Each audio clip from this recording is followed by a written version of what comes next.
ونعوذ بالله من شرور أنفسنا ومن سيئات أعمالنا من يهده الله فلا مضل له ومن يضلله فلا هادي له وأشهد أن لا إله إلا الله وأشهد أن محمدا عبده ورسوله أما بعد فإن خير الحديث كتاب الله محدثات بدعة وكل بدعة ضلالة وكل ضلالة في النار. قال الله تبارك وتعالى في الكلام المجيد والفرقان الحميد: أعوذ بالله السميع العليم من الشيطان الرجيم. بسم الله الرحمن الرحيم.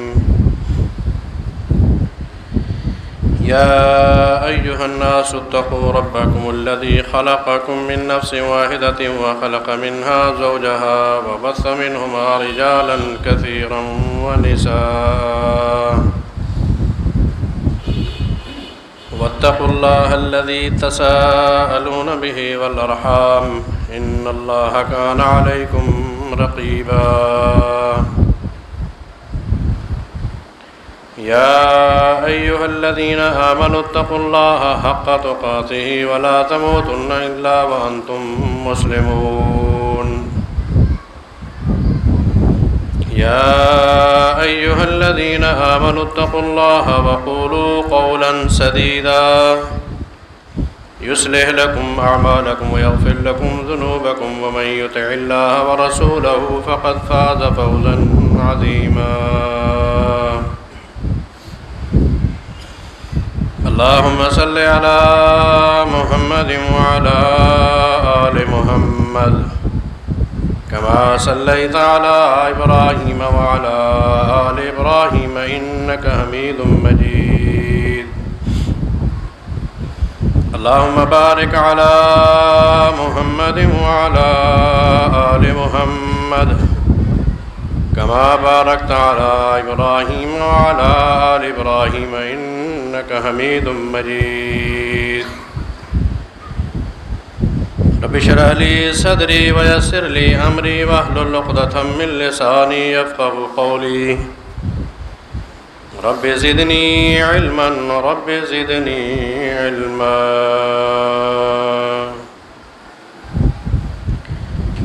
تمام قسم کی حمد و ثنا اللہ مالک الملک کے لیے.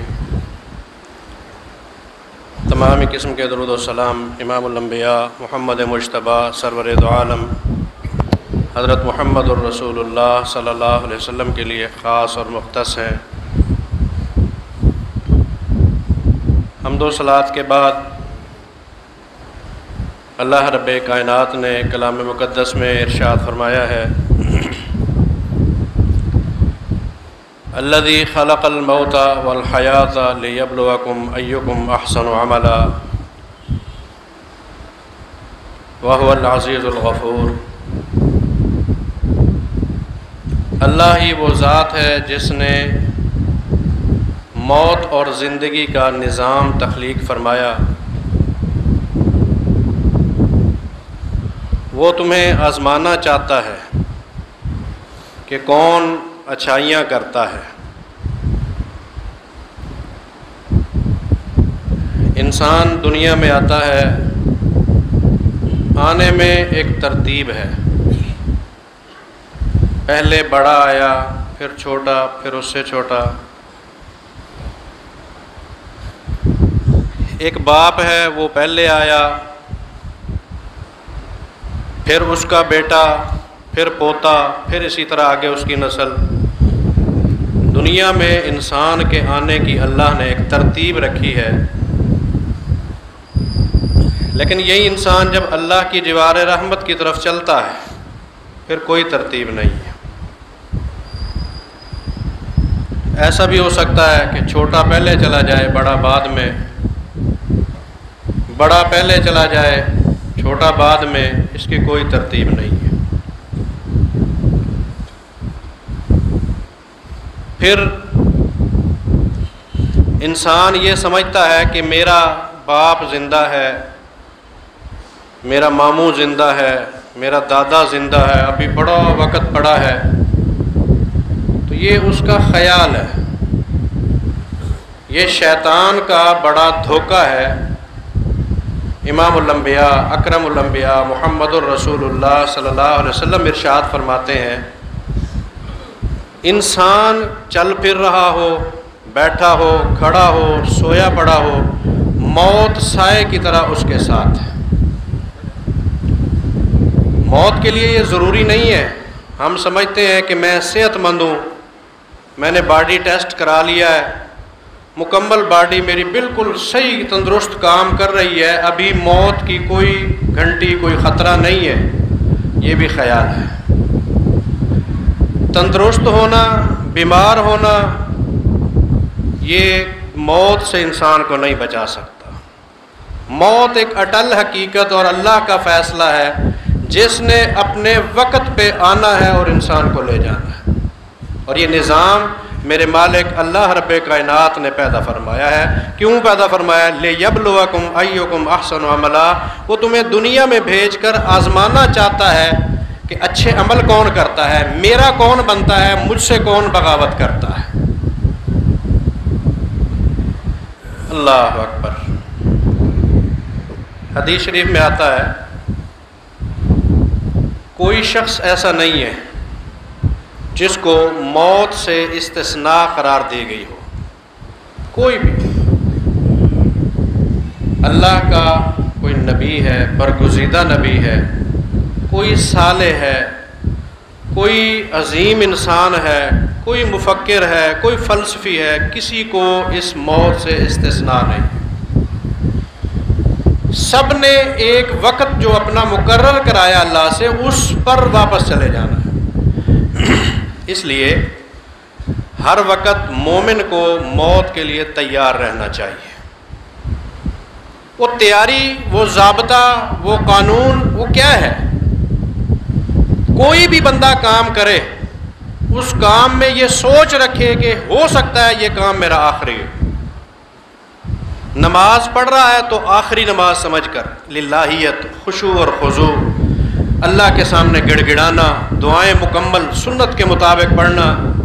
تجارت میں ہے تو جھوٹ نہ بولنا، حلال خوری، حرام سے اجتناب، لغویات سے اجتناب۔ محض کوئی بھی میدان اس بندے کا ہے، اس میدان میں اس کو یہ سوچ رکھنی چاہیے، پتہ نہیں میں اپنے اس کام سے فارغ ہو کر گھر پلٹتا ہوں یا نہیں پلٹتا۔ پھر بندہ وہ یوں سمجھے کہ میں موت کے لیے الرٹ ہوں اور تیار۔ لیکن اس طرح بہت کم لوگوں کے خیالات ہیں، کم لوگ ہیں جو اس بات کو سوچتے ہیں اور سمجھتے ہیں۔ اور کوشش یہ کرنی چاہیے کہ کوئی کام ہم سے ایسا سرزد نہ ہو جس پہ اللہ کی ناراضگی آئے۔ وہ اللہ کے حقوق کا معاملہ ہے یا حقوق العباد کا معاملہ ہے، اس میں رب کی نافرمانی نہ ہو۔ بندوں کے حقوق ادا کرنے ہیں تو مکمل اور وقت پہ، اللہ کے حقوق ادا کرنے ہیں تو مکمل اور وقت پہ، اس میں کوتاہی نہ کرے۔ پھر یہ بندہ الرٹ ہے کہ جب بھی اس کی جان نکلی وہ کس فہرست میں آئے گا؟ ارجعی الی ربک راضیۃ مرضیہ وادخلی فی عبادی وادخلی جنتی۔ اللہ کے فرشتے جب جان نکالیں گے تو کیا کہیں گے؟ چل، تو مطمئن جان ہے، تیرے اوپر کسی قسم کا کوئی خوف اور خطرہ اور کوئی غم نہیں، پریشانی نہیں، نکل، تیرا پروردگار تیرا منتظر ہے اور جنت کے اندر چلا جا۔ یہ اعزاز ہے، یہ انعام ہے اس بندے کے لیے جو رب کی رضا کے مطابق زندگی بسر کرتا ہے، رب کی رضا کے مطابق عبادت کرتا ہے، رب کی نافرمانی سے بچتا ہے، اور پوری دنیا میں جو اس کے لواحقات ہیں، جو اس کے ارد گرد والے ہیں، ان کو برائیوں سے بچاتا ہے اور صحیح کی طرف تلقین کر کے درست راستے پر ان کو لگا دیتا ہے۔ ایسے بندے کی زندگی مطمئن ہے۔ اللہ نے یہ خوشخبری کائنات کے اس قرآن پاک کے اندر اتار دی۔ عزیزان من، ہم جس کائنات میں بس رہے ہیں، یقیناً ہم سب کے ہی گھروں میں، سب کے ہی خاندان میں کوئی نہ کوئی عزیز، کوئی نہ کوئی رشتہ دار، کوئی بڑا کوئی چھوٹا، کوئی گھر کا کوئی باہر کا کوئی دوست یقیناً فوت ہوتا ہے اور اللہ کے پاس جاتا ہے۔ یہ اللہ کے پاس جانا یہ ہمارے لیے وارننگ ہے، سمجھنے والے کے لیے یہ وارننگ ہے کہ جس طرح اس کی آج جان نکل رہی ہے اور خالق حقیقی کے پاس یہ جا رہا ہے، کل میں نے بھی اس کے پیچھے جانا ہے۔ اس جانے والے کی موت سے ہمیں یہ سبق ملنا چاہیے کہ جس طرح یہ اللہ کے پاس چلا گیا، یہ اپنے اللہ اکبر قدموں پہ چلنے کے قابل آج نہیں رہا، کل ہمارے اوپر بھی یہ وقت آئے گا اور ہم بھی چلنے کے قابل نہیں رہیں گے۔ اور ہم نے بھی، وہ کسی شاعر، عربی شاعر نے کیا خوب کہا، الیوم تدخلوا وتخرجوا وغدا تدخلوا ولا تخرجوا۔ اوے آج تو قبرستان میں جاتے ہو اپنے قدموں سے چل کے، واپس بھی آ جاتے ہو، ایک دن ایسا آئے گا جب تم جاؤ گے پھر واپس نہیں آؤ گے۔ الیوم تدخلوا حاملا، آج تو الیوم تدخلوا ماشیا، آج تو پیدل چل کے جاتا ہے۔ الیوم تدخلوا حاملا، آج تو کندھوں پر دوسروں کو سوار کر کے جاتا ہے۔ وغدا تدخلوا محمولا، کل ایک وقت وہ بھی آنے والا ہے جب لوگ تجھے کندھے پہ اٹھا کے جائیں گے، پھر تو آ نہیں سکے گا۔ اس وقت سے انسان کو غافل نہیں ہونا چاہیے۔ انبیاء چلے گئے، شہداء چلے گئے، صالحین چلے گئے، عظماء چلے گئے، اور یہ ایک سلسلہ ایک جاری و ساری ہے۔ ایک ہمارے مربی، ہمارے محسن، ہمارے شیخ، میرے والد مکرم اس دنیا سے آخرت کی طرف سدھار گئے۔ ہر دل عزیز شخصیت، اللہ کے فضل سے میں فخر سے کہتا ہوں، ہر دل عزیز شخصیت، اپنوں نے بھی کوئی گلہ نہیں دیا، غیروں سے بھی کوئی گلہ نہیں ملا، الحمدللہ اللہ نے اپنی جوار رحمت میں ان کو جگہ دی۔ میں دعا گو ہوں، میری پوری جماعت دعا گو ہے، میرے اساتذہ اور منتظمین دعا گو ہیں کہ اللہ ان کی آخرت کو اچھا بنائے، اللہ اپنی جوار رحمت میں انہیں جگہ دے۔ ان سے ہمیں سبق ملنا چاہیے کہ اگر اس جیسے علماء فضلاء دنیا سے چلے گئے تو اور میں کس باغ کی مولیاں ہیں، ہماری کیا حیثیت ہے اس کے مقابلے۔ ہر وقت ریڈی، ہر وقت تیار، نیکیاں اچھائیاں اپنی زندگی میں کوٹ کوٹ کے بھر لیں تاکہ ہمارے آنے والا وقت جو ہے ہمیشہ والا۔ اب دیکھیے چند دنوں کی زندگی ہے نا، 60 سال ملے، کسی کو 70 ملے، کسی کو 80 ملے، کسی کو 100 ملے۔ اس زندگی جینے کے لیے، یہ مختصر سی زندگی جینے کے لیے ہم سکھ، آرام اور آسائش کی تلاش میں اپنی جان کھپاتے ہیں، اپنے اولاد کی سکون کے لیے جان کھپاتے ہیں، لیکن وہ زندگی ہمیشہ کی ہے۔ یہ زندگی 60 سالہ ہے، 70 سالہ ہے، 80 سالہ ہے، حد 100، اس سے کراس کوئی شاذ و نادر کرتے ہیں، لیکن اس میں سکھ کے تلاش کے لیے کتنا پریشانیاں اٹھاتے ہیں۔ اس آخرت کی تلاش کے لیے جو ہمیشہ والی زندگی ہے، جہاں موت کو ذبح کر دیا جائے گا، جہنمی جہنم میں ہمیشہ کے لیے، جنتی جنت میں ہمیشہ کے لیے، اس زندگی کے لیے ہم کیا کر رہے ہیں؟ میرے خیال ہے اپنے گریبان میں جب ہم خود احتسابی کے لیے جھانکتے ہیں تو ہمیں کچھ نظر نہیں آتا، اگر ہے تو بہت معمولی ہے، بہت کم ہے۔ اس کو بڑھائیں کہ ہماری آخرت، ہمارا ذخیرہ آخرت وہ بڑے، اللہ کے نزدیک ہم بنڈل لے کے جائیں، اور جب بنڈل ہم اکٹھے کر لیں پھر بنڈل پہ فخر نہیں کرنا چاہیے۔ ہم نے گٹھڑی اٹھا لی عملوں کی، نیکیوں کی، لیکن پھر اس کو سیو کریں، محفوظ کریں، ہمیشہ نیکی کریں، اچھائی کریں، پھر برائیوں سے اس کو برباد نہ کر دیں۔ غلط راستے پہ چل کے جو ہماری نیکیاں وہ ضائع نہ ہو جائیں، ان نیکیوں کو جمع کرنا کوئی بڑی بات نہیں، نیکی کو جمع کر کے سیو کرنا، محفوظ کرنا، یہ بڑی بات ہے۔ عزیزان من، شرک انسان کے گناہوں کو برباد کرتا ہے، بدعت گناہوں کو، اچھائیوں کو برباد کرتی ہے۔ شرک اور بدعت یہ اچھائیوں کے انبار کو ضائع کر دیتے ہیں۔ گٹھڑیاں اٹھا کے اللہ کے پاس بندہ پہنچ جائے، اگر مشرک ہے تو ایک نیکی کا ثواب بھی نہیں ملے گا، بدعتی ہے تو فرشتے اٹھا کے جہنم میں پھینک دیں گے، اور اگر متکبر ہے، اس تکبر کرنے والے شخص کو بھی اللہ پاک جہنم کے اندر پھینک دیں گے۔ نیکیاں کرو لیکن خلاف شرع کام کوئی نہ کرو۔ اللہ اکبر۔ اللہ پاک نے حضرت محمد الرسول اللہ صلی اللہ علیہ وسلم کو وہ عظیم سپاہی، وہ کردار کے مجاہد دیے تھے، جب ہم ان کی زندگیاں دیکھتے ہیں ہمارے لیے وہ قابل رشک اور مثال ہے۔ مثالی زندگی ہے صحابہ کرام کی ہمارے لیے۔ ان کی عبادات کو دیکھیں، ان کی تجارت کو دیکھیں، ان کی جہاد کو دیکھیں، ان کی اچھائیوں کے طور طریقے دیکھیں، نبی علیہ السلام کے محبت کے جذبات دیکھیں، کیا ہی عظیم ہے۔ ان کو جنت کی خوشخبریاں زمین میں دے دی گئیں۔ عشرہ مبشرہ 10 صحابہ کرام نام لے کر محمد الرسول اللہ صلی اللہ علیہ وسلم نے اعلان کر دیا، ابو بکر جنت میں، عمر جنت میں، عثمان جنت میں، علی جنت میں، طلحہ جنت میں، زبیر جنت میں، سعد جنت میں، فلاں جنت میں، فلاں جنت میں۔ 10 صحابہ کے نام لے کر دنیا میں چلتے پھرتے خوشخبریاں دے دی، لیکن اس خوشخبری سے ناجائز فائدہ نہیں اٹھایا۔ اللہ اکبر۔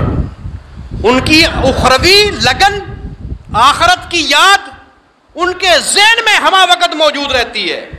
سیدنا عمر بن خطاب رضی اللہ تعالیٰ عنہ، اللہ اکبر۔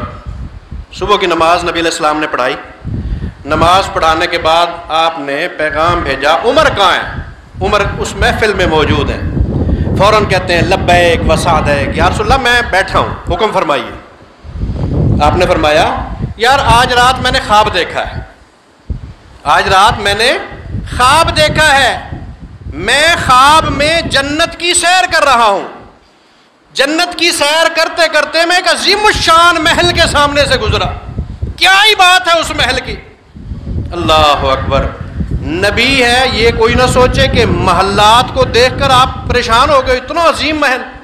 یہ دنیا داری نہیں ہے، دنیا کا کوئی محل نہیں ہے، یہ جنت کا محل دیکھ کر ٹھٹک کر رک گئے۔ فرمایا جنت میں نے ایک عظیم الشان محل دیکھا ہے، اور اس محل کی رونق، اس کی روشنیاں، اس کی بناوٹ، کیا ہی بات ہے، میں رشک کرتا ہوں۔ اور میرے دل میں خیال آیا ہو سکتا ہے یہ محل میرا ہے جو مجھے دکھایا گیا ہے۔ اللہ اکبر۔ محمد الرسول اللہ صلی اللہ علیہ وسلم ابھی کہتے ہیں میں وہاں کھڑا تھا۔ وہ انبیاء کے خواب سچے ہوتے ہیں، اللہ کی وحی ہوتی ہے۔ تیرے میرے خواب کی، ہمارے ولیوں بزرگوں کے خوابوں کی کوئی حیثیت نہیں ہوتی۔ نبی کی خواب جو ہے وہ اللہ کی وحی ہے، اللہ کی وحی سے سب کچھ دکھایا جاتا ہے۔ وہ وحی کی صورت میں دین اور شریعت بھی اترتا ہے، خوشخبریاں بھی اترتی ہیں، ڈراوے بھی اترتے ہیں۔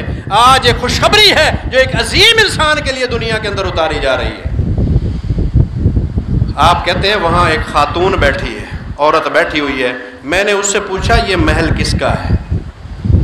اس نے کہا من امت محمد صلی اللہ علیہ وسلم، رجل من قریش من امت محمد، محمد صلی اللہ علیہ وسلم کی امت میں سے قریشی جوان کا ہے۔ کہنے لگے جب قریشی کا لفظ آیا تو میں نے خیال کیا کہ میرا ہی ہو شاید، میں محمد ہوں۔ میں نے کہا میں محمد ہوں، تو بتا یہ کس کا ہے؟ وہ عورت کہتی ہے اللہ اکبر، رجل من قریش اسمہ عمر بن الخطاب، یہ قریشی نوجوان عمر بن خطاب کا محل ہے۔ اللہ اکبر۔ وہ کتنا عظیم الشان محل ہوگا جہاں نبی بھی کھڑے ہو کر رک کے دیکھ رہا ہے اس کو۔ عمر بن خطاب کا ہے، عمر بن خطاب سامنے بیٹھے ہیں، روئے جا رہے ہیں، اور حضرت علیہ السلام فرماتے ہیں عمر میرا خیال ہوا تھا کہ میں اس محل میں جا کر اندر دیکھوں اندر کیا کیا ہے۔ اللہ اکبر کبیرہ۔ حضرت عمر فرمانے لگے یا رسول اللہ پھر چلے جاتے۔ فرمایا مجھے تیری غیرت یاد آ گئی کہ تو اپنے گھر میں کسی اور کو نہیں جانے دیتا، میں اس وجہ سے تیرے محل میں نہیں گیا۔ اب حضرت عمر فرماتے ہیں علیک اغار یا رسول اللہ، کیا آپ پر بھی میں غیرت کرتا اللہ کے رسول؟ روئے جا رہے ہیں اور کہتے ہیں میں آپ پر بھی غیرت کرتا۔ یہ دنیا میں رہتے ہوئے لفظوں سے خوشخبری ملی، جنت کا محل سمجھا دیا گیا، دکھا دیا گیا، لیکن اس کے باوجود حالت کیا ہے؟ صبح کی نماز کے اندر خنجر لگے، پیٹ کے اندر ظالم نے خنجر مارے، گر گئے، لہو لہان ہو گئے، چٹائی لہو لہان ہو گئی، ساتھی اٹھا کے گھر لے آئے۔ اللہ اکبر، جان کنی کا عالم ہے۔ اور جب جمعہ کا خطبہ پڑھاتے ہیں، جمعہ کا خطبہ دیتے ہیں، تقریر کرتے ہیں، 10 میل تک صحابہ کرام فرماتے ہیں حضرت عمر کی آواز جایا کرتی تھی۔ کوئی سپیکر نہیں تھے، کوئی آلات نہیں تھے، اتنا دبنگ آواز، 10 میل، کلومیٹر نہیں میل، 10 میل تک آواز جاتی ہے اس شخص کی۔ آج اتنا نحیف ہو چکا ہے، کمزور ہو چکا ہے کہ زبان ہلتی ہے، ہونٹ ہلتے ہیں لیکن آواز باہر نہیں آ رہی۔ عبداللہ بیٹے ہیں، انہوں نے اپنی ران کے اوپر سر رکھا ہوا ہے، گود میں سر رکھا ہوا ہے، ہونٹ ہلتے دیکھ کر کان منہ سے لگا دیے۔ حضرت عمر رضی اللہ تعالیٰ عنہ کہہ رہے تھے ذا راسی فی الارض ضع راسی فی الارض لعل اللہ یرحمنی، او بیٹے میرا سر زمین پہ رکھ دے، میرا سر زمین پہ رکھ دے، ہو سکتا ہے اللہ عمر کے سر کو مٹی میں ملا ہوا دیکھ کر مجھ پہ رحم کر کے مجھے معاف کر دے۔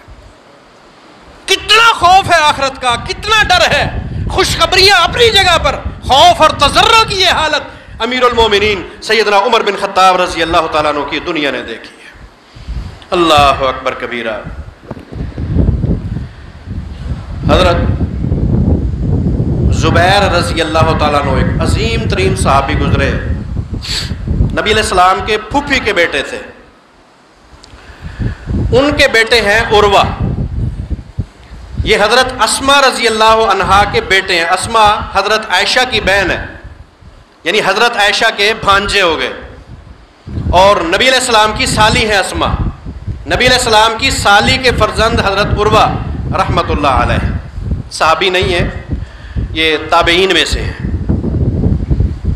ان کو پاؤں میں تکلیف ہو گئی، پاؤں میں تکلیف ہو گئی، اور تکلیف بڑی خوفناک حد تک، زخم ہے، ناسور کی صورت اختیار کر چکا ہے، جسے ہم آج کل کینسر کہتے ہیں، بڑھ رہا ہے، کم نہیں ہو رہا، اطباء نے سر جوڑ لیے، علاج کیا لیکن علاج نہ ہوا، فیصلہ ہوا کہ پاؤں کاٹا جائے، اس زخم سے جان چھڑوائی جائے، ورنہ یہ پھیلتے ہوئے پورے جسم کو خراب کر دے گا، زہر پھیل گیا تو پھر موت ہے۔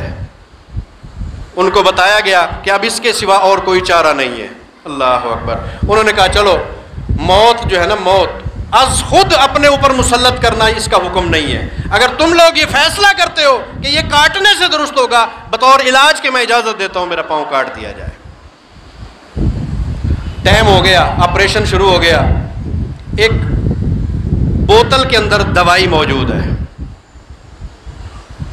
حکیم صاحب معالج کہتا ہے کہ یہ دوائی آپ کو آپریشن سے پہلے پینا ہوگی۔ انہوں نے پوچھا یہ کیا ہے؟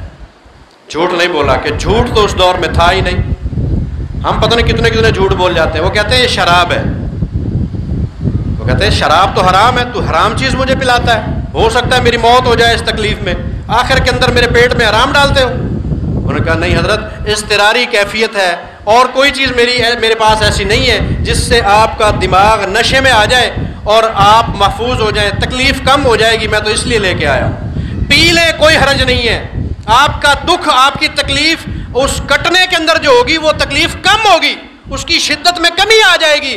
وہ کہنے لگے نہیں، اگر میری موت ہو جاتی ہے آخر میں شراب کی بدبو لے کر اللہ کے سامنے کھڑا ہو جاؤں گا، کیا جواب دوں گا، میں کس منہ سے رب کے سامنے کھڑا ہوں گا۔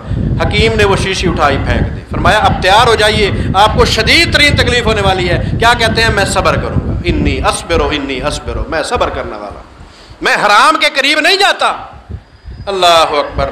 آپریشن شروع ہو گیا، پاؤں کاٹ دیا گیا، پاؤڈر استعمال کیے گئے، مختلف دوائیاں استعمال کی گئیں، خون نہیں رک رہا۔ آخر طبیب کہتا ہے اب آخری حل میرے پاس ایک ہے کہ میں تیل کو گرم کر کے آپ کے پاؤں کو اس میں ڈالوں، آگے سے رگیں بند کروں تو خون رکے گا، ورنہ خون نہیں رکتا۔ انہوں نے کہا اتنی تکلیف برداشت کر لی، اب یہ بھی ہو جائے تو کوئی حرج کی بات نہیں ہے۔ تیل گرم کیا گیا، ابلتے ہوئے تیل میں وہ پاؤں کا حصہ ڈالا گیا، خون بند ہو گیا، آپ بے ہوش ہو گئے۔ جب ہوش میں آئے تو کہا وہ میرا پاؤں کہاں ہے، مجھے دکھاؤ۔ اس پاؤں کو اپنے ہاتھ میں اٹھا کر کہتے ہیں، تاریخی لفظ ہے حضرت عروہ بن زبیر رضی اللہ تعالیٰ عنہ کے، یاد رکھیے گا کیا کہتے ہیں، او میرے پاؤں تو گوار ہے، میں نے آج تک تیرے اوپر چل کے کبھی گناہ نہیں کیا۔ اللہ اکبر کبیر۔ کوئی ہے ہمارے اندر سے جو یہ کہہ دے، او میرے ہاتھ آج تک میں نے تجھ سے کوئی بےایمانی نہیں کی، کوئی غلط کام نہیں کیا؟ اپنی زبان کو پکڑ کر کہہ سکتا ہے کوئی میں نے اس زبان کو غلط استعمال نہیں کیا؟ اپنے پاؤں کو پکڑ کر ہمارے اندر سے کوئی کہہ سکتا ہے کہ ہمارے پاؤں سے آج تک ہم نے کوئی جرم نہیں کیا؟ اللہ اکبر۔ وہ کس قدر پاکیزہ انسان تھے، وہ کس قدر جلیل القدر عظماء تھے، جو محمد الرسول اللہ صلی اللہ علیہ وسلم کے سپاہی ہیں اور سپاہیوں کے سپاہی ہیں۔ ان کی زندگی ہمارے لیے مشعل راہ ہے۔ ہمارا جسم ایسا ہونا چاہیے کہ ہمارے انگ انگ کے متعلق ہم یہ کہہ سکیں کہ اس جسم کے حصے نے آج تک کوئی جرم نہیں کیا، کوئی گناہ نہیں کیا۔ اللہ اکبر۔ عزیزان من، یہ زندگی آخر اپنے اختتام کو پہنچ جائے گی۔ مالک بن حویرث رضی اللہ عنہ نبی علیہ السلام کے جلیل القدر سپاہی. اچھا یہ بہت بڑے مالدار انسان تھے، کروڑوں پتی اربا پتی ان کی دولت ہے، خود اربا پتی ہیں. ہمارے ہاں نا کوئی کوٹھی والا، کوئی صاحب حیثیت اگر 5-6 نوکر رکھ لے نا، ہم مرعوب ہو جاتے ہیں کہ بڑی شخصیت ہے جی، ڈرائیور بھی ہے، خانسامہ بھی ہے اس کا جناب، باورچی علیحدہ ہیں، کام کرنے والے، چوکیدار، گیٹ کیپر، باڈی گارڈ، پتہ نہیں کتنا اس کے جو ہے نا وہ مرعوب ہو جاتے ہیں ہم. اور اس بندے کی حالت کیا تھی؟ 100 غلام ہیں ان کے، 100 غلام. حج کا ٹائم آ چکا ہے، حج کا موقع ہے. اپنے ان 100 غلاموں سے کہتے ہیں تیاری کرو، حج پہ چلنا ہے. بڑے خوش ہو گئے، وہ بھی مسلمان تھے. کیا ہی بات ہے جی، آج تو غلامی کی حیثیت میں ہم حج کریں گے چل کر. اللہ اکبر. کوئی غلاموں کو حج پہ نہیں لے جاتا، پاؤں کے جوتے سمجھتے تھے لوگ. لیکن مالک بن حویرث رضی اللہ عنہ یہ سپاہی رسول ہیں، اور سپاہی رسول کے لیے بڑا اعزاز ہے. نبی علیہ السلام نے ایک موقع پہ ارشاد فرمایا تھا، جس آنکھ نے مجھ کو اسلام کی حالت میں دیکھ لیا، اللہ نے جہنم اس کے اوپر حرام کر دی ہے. اتنی بڑی خوشخبری کے باوجود اب اس کی نیکیوں کی حالت دیکھیں، کس قدر نیکیاں کرنے والے یہ لوگ تھے. 100 غلام لیے، عرفات کے میدان میں پہنچ گئے.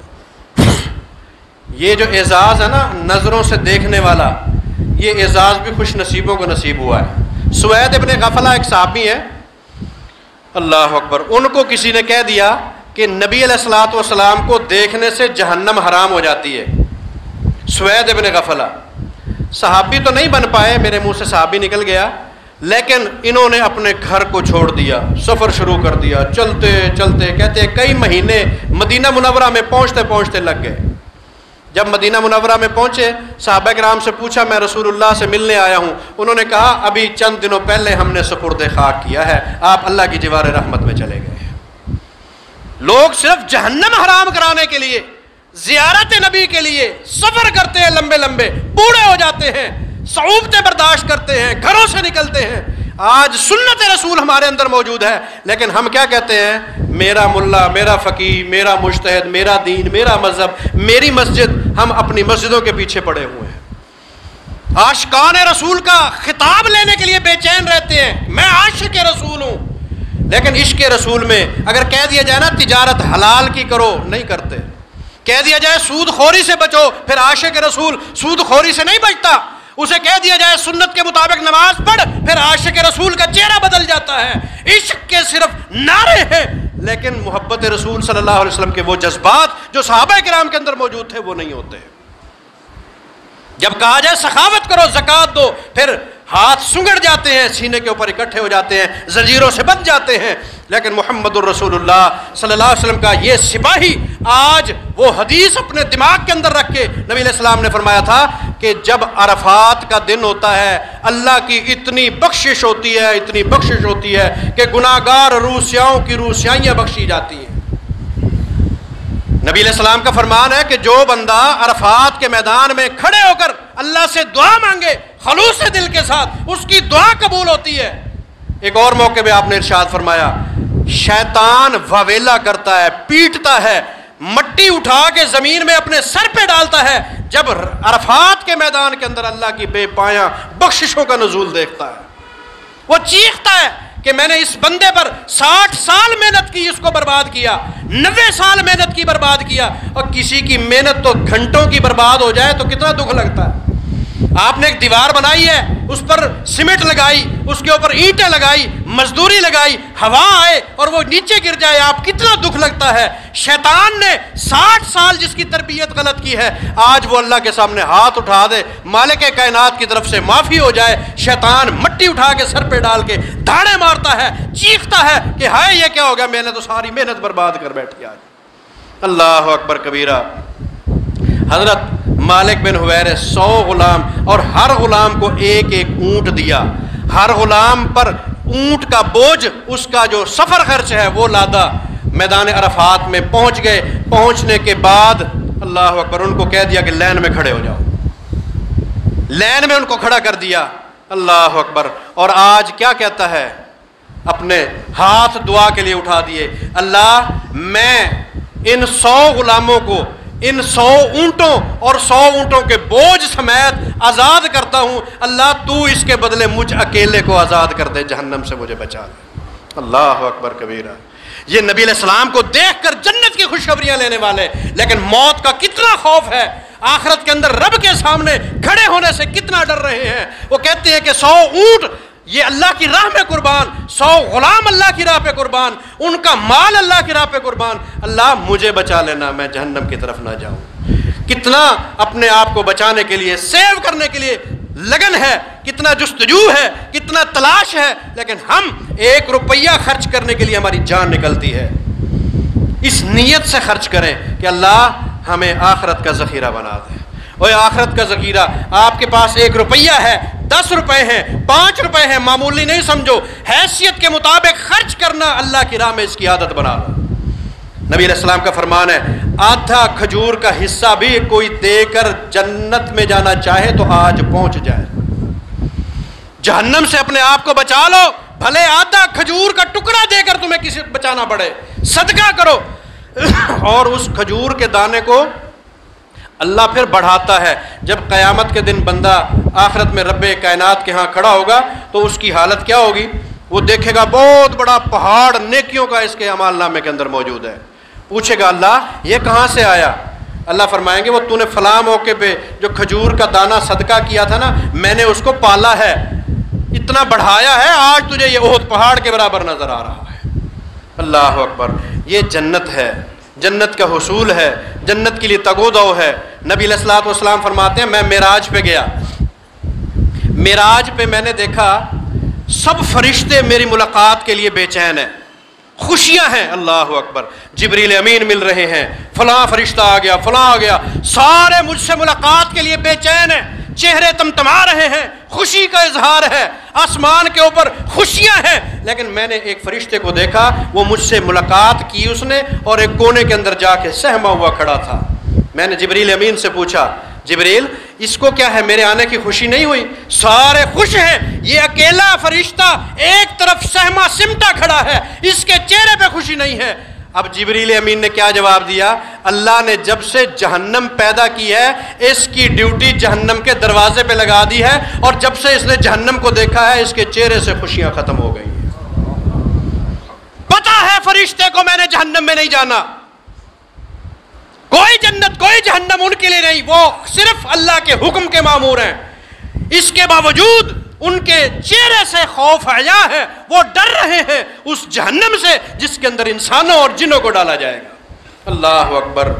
تو کتنا عظیم وقت ہے وہ جو آنے والا ہے، آخرت کی تیاری، فکر آخرت، اس کے لیے ہر وقت انسان کو ریڈی رہنا چاہیے، تیار رہنا چاہیے۔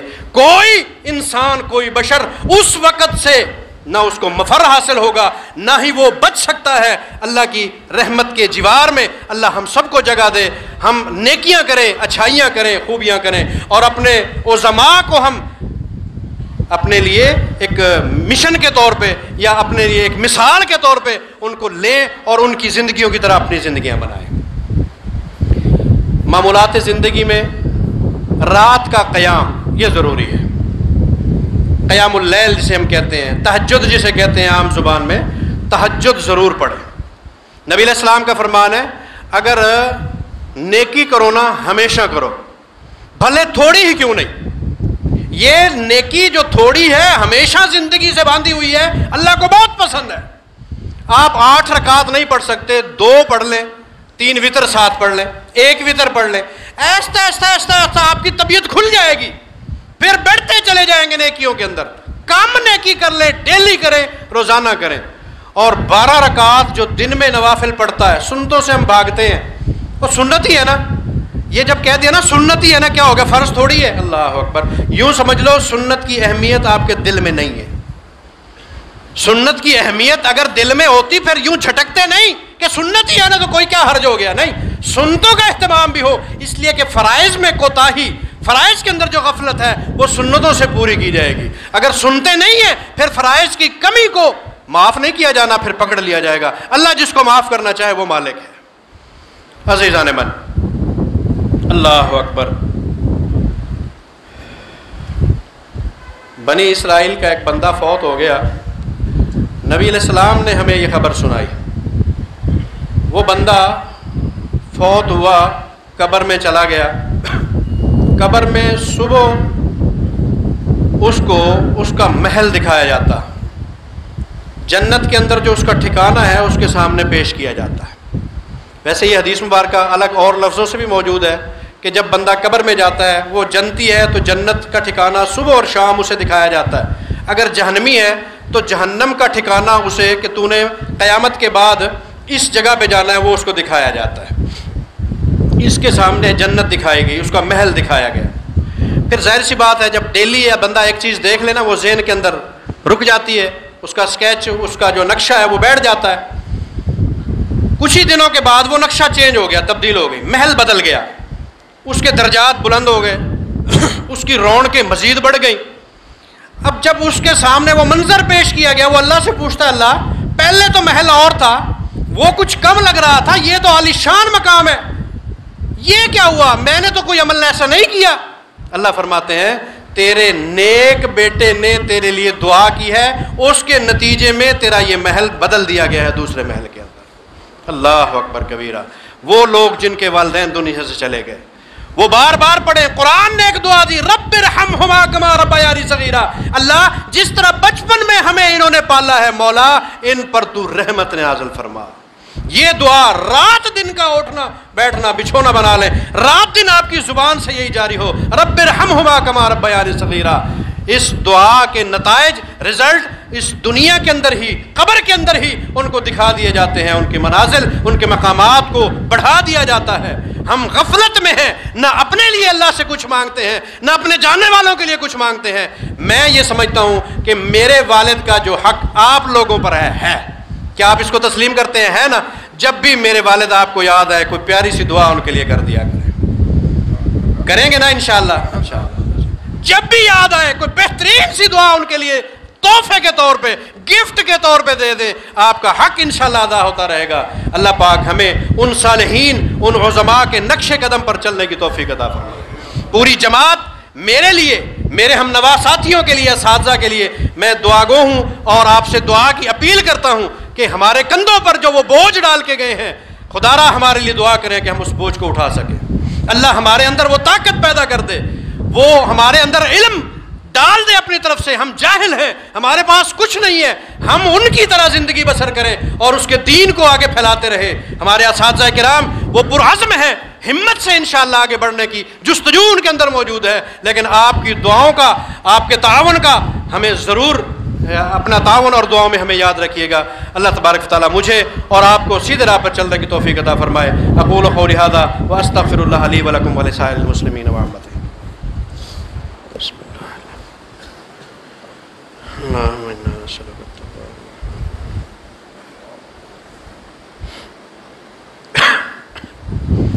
الحمد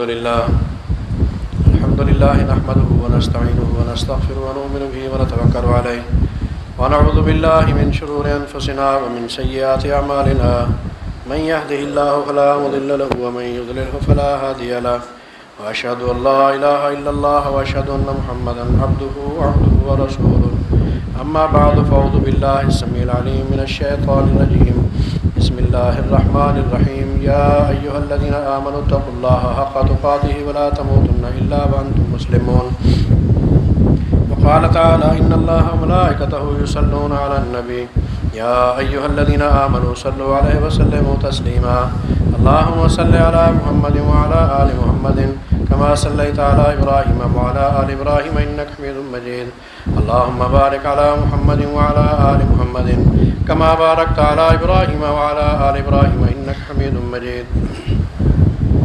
نماز کے بعد انشاءاللہ دعا کریں گے۔ ہمارے وہ جماعت کے 3 محسن حضرت سلطان محمود رحمۃ اللہ علیہ، اللہ پاک کروٹ کروٹ ان کو جنت الفردوس میں جگہ عطا فرمائے۔ حضرت مولانا اللہ یار صاحب رحمۃ اللہ علیہ، اللہ پاک ان کو بھی جنت الفردوس میں اعلیٰ مقام عطا فرمائے۔ میرے والد محترم، اللہ پاک ان کو بھی جنات علیہ کا وارث بنائے۔ ان تمام کے لیے دعا کر کے جائیے گا، جلدی نہ کیجیے گا، اللہ آپ کا حامی و ناصر۔ اللهم انصر من نصر دين محمد صلى الله عليه وسلم واجعلنا منهم، واخذل من أعرض عن دين محمد صلى الله عليه وسلم ولا تجعلنا منهم. عباد الله رحمكم الله، إن الله يأمر بالعدل والإحسان وإيتاء ذي القربى وينهى عن الفحشاء والمنكر والبغي يعظكم لعلكم تذكرون.